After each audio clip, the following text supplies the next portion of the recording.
well, one person who's worked tirelessly to grow Nigeria's tourism sector in the face of numerous challenges is the CEO of Nigeria Travel 2, or NTT, Elizabeth Agboola. Her company helped to set up and manage the first direct charter flight from Lagos to Montego Bay in Jamaica in December 2020. Since then, Ms. Agboola has arranged tourism initiatives with various destinations, including Brazil, the Maldives, Argentina, and Jordan. And Elizabeth Agboola joins me now in the studio. Thank you very much indeed for coming in. Thank you for having me, Mr. Charles. So how does tourism look in Nigeria today, in your assessment? Well, I think in my assessment is double: the actual face of things and how I feel about things. So in the face of things, the Nigerian tourism feels as almost non-existent. We have very few people that are promoting Nigeria in the international space. Yes, we're doing a lot domestically, but domestic is not what is going to get us the dollars we need for us to see the real revenue in the tourism industry. Whilst it feels like we don't have good roads, we don't have this, a few of us have worked tirelessly to be creative, even out of nothing, to make something. So that's why I said I have two feelings towards it. So what are the biggest vulnerabilities that you've found in that sector more recently? I think the biggest is around the funding side of things. The private sector are doing so much to actually support the tourism office. However, there's only so much private people can do. And there is never funding from the government. There's never anything. So a lot of the tourism promotions I've had to do, the countries I've had to visit, I've had to do by myself just to go put Nigeria out there.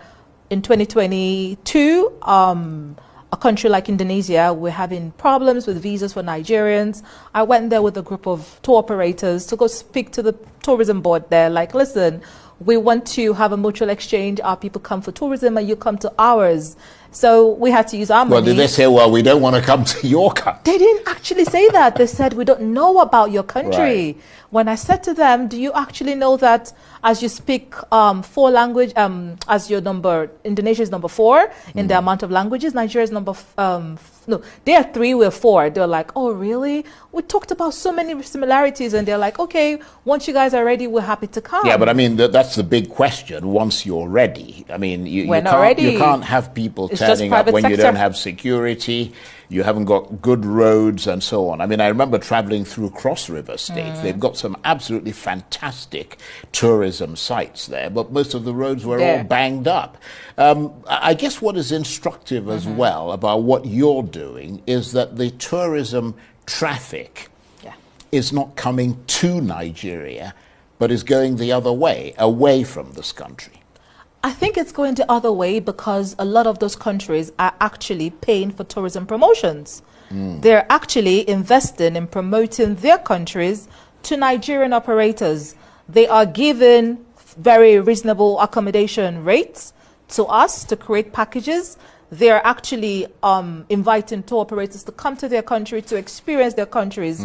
I can't even go to a hotel in Lagos to say, this is me, this is my profile. I want myself and a group of others to explore Lagos. They're not going to even give you a discount, talk more of actually host you. So those countries that are doing well in terms of their countries being sold to Nigerians is because they're investing in it. We're not doing that on the other side. Nevertheless, you pulled off a big coup in December 2020 when you arranged the first charter flight between Nigeria and Jamaica. The Jamaican ambassador, Esmond Reed, was on it, the High Commissioner. The Nigerian Minister of Foreign Affairs at the time, Jeffrey Onyama, was on it as well. What has happened ever since that time? Not a lot has happened, I would say. I mean, in terms of the traffic between Jamaica and Nigeria. In terms of the traffic, I would say not a lot has happened because a lot of Nigerians can't access the Caribbean without the Holy Trinity, which I call the UK, US, Schengen visas. And as the Holy Trinity, they're sacred. They're not easy to access. So a lot of people who really want to go do not have such visas. So, right. So no further flights since then? No further flights since then. We've not Okay. had the people that should have the conversation about the real investment for the flights. Right. They've not come up yet with such. Right, okay. Well, I mean, you mentioned one thing at the outset, which is the fact that you're doing much more domestically. I mean, it's obviously important that if Nigerians have confidence in their domestic tourism, then it kind of, you know, has a knock-on effect. A bit like Afrobeats. I mean, Nigerians fell in love with it, and then it caught on with the rest of the world. You've been doing quite a bit with tourism in Kano in northern Nigeria. Tell us about that. Well, I would say Kano is a place that actually stole my heart. I will put it that way. For someone who didn't pretty much grew up in Nigeria, and get into the north of Nigeria for me was a case of, this place is different from the south. I was very excited, like a kid high on candy. The culture was so exciting. The people, the food, everything felt like I was in a different place. And I think afterwards, I said to myself, you know what? I want everybody to know more about Kano.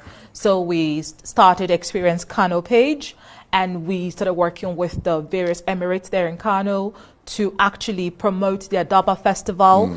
And we equally brought in some form of cultural diplomacy last year when we did invite some diplomatic missions here in Abuja to come to Kano to experience the Daba Festival. And we had quite a few of them, Germany, Namibia, the ambassadors, the high commissioners of Namibia, they came as well, and they explored it, and they were like, we would have never known there was a place like this and how cool it is and all. So yes, I would say the north of Nigeria is very demarcated, and me and my team put in the effort there for Kano and the wider north.